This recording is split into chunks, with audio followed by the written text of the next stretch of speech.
Life and legacy of Jomo Kenyatta. Early life circa 1897 and 1920s. Birth and upbringing. Jomo Kenyatta was born as Komau Wanjenji in Inenda, a small Kikuyu village in the Gatundu division of Kiambu, British East Africa, now Kenya.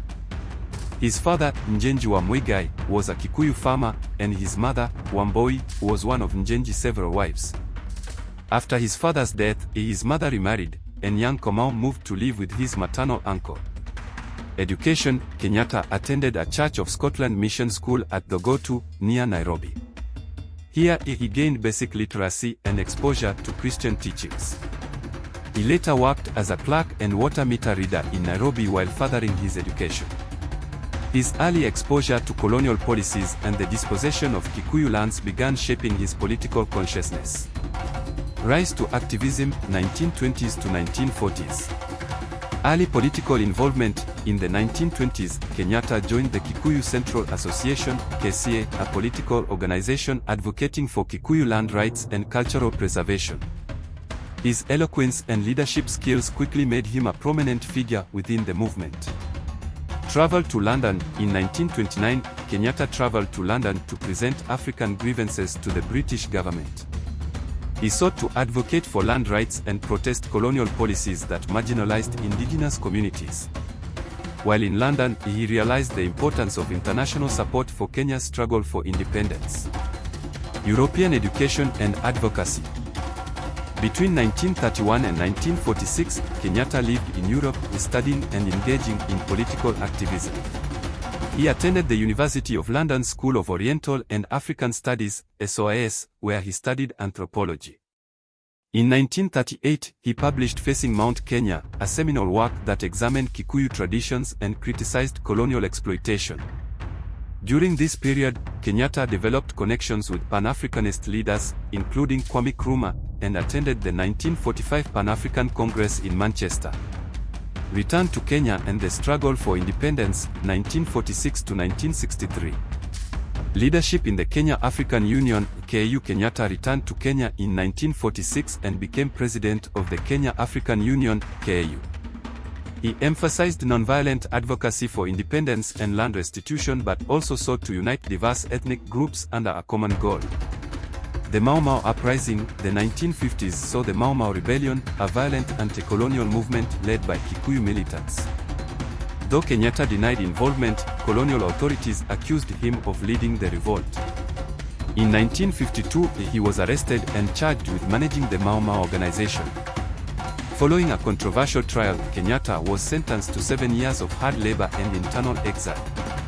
Release and political reemergence. After his release in 1961, Kenyatta became a unifying figure in the nationalist movement.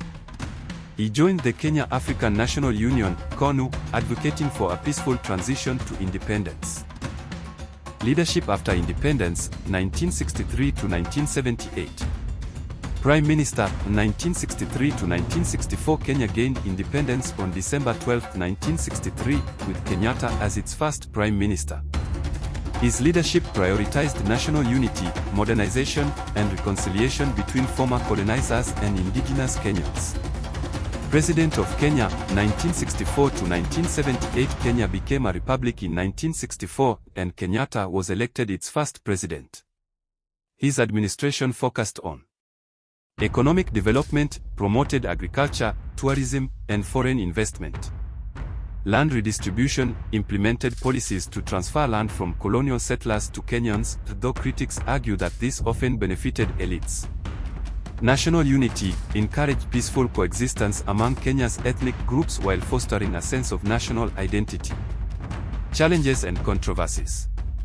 Centralized power. Kenyatta's government became increasingly authoritarian, limiting political opposition and consolidating power under KONU. Political dissent was often suppressed, and key rivals were marginalized or exiled. Ethnic favoritism. Critics accused Kenyatta of favoring the Kikuyu community, particularly in land distribution and government appointments, leading to ethnic tensions. Corruption. Under Kenyatta's rule, allegations of corruption and nepotism emerged, with land allocations and state resources disproportionately benefiting a small elite. Legacy. stability and development. Despite criticism, Kenyatta maintained Kenya as one of the more stable, economically progressive nations in post-colonial Africa. His policies fostered growth in agriculture, education, and infrastructure.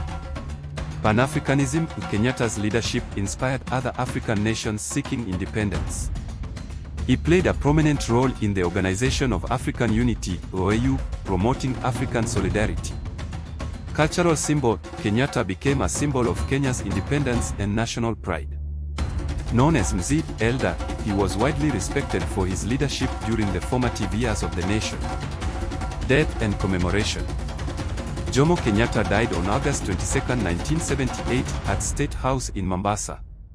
His death marked the end of an era, and he was succeeded by Daniel Arap Moi. Kenyatta is buried at a mausoleum in Nairobi near Parliament. His legacy endures in Kenya, with landmarks such as Jomo Kenyatta International Airport, JKIA, Nairobi's main airport. Kenyatta University, a leading educational institution. Statues and monuments across Kenya, including the iconic statue in Nairobi's Central Business District. Kenyatta Day, now Mashujaa Day, Heroes Day, is celebrated annually to honor his contributions and those of other freedom fighters. His influence continues through his family, notably his son Uhuru Kenyatta, who served as Kenya's president, 2013 to 2022. Jomo Kenyatta remains a polarizing figure, celebrated as a founding father of Kenya but critiqued for fostering inequality and centralized power. His vision and leadership, however, were instrumental in shaping modern Kenya. He is widely regarded as the founding father of modern Kenya. Kenyatta played a crucial role in the country's struggle for independence from British colonial rule and in shaping its early years as an independent nation.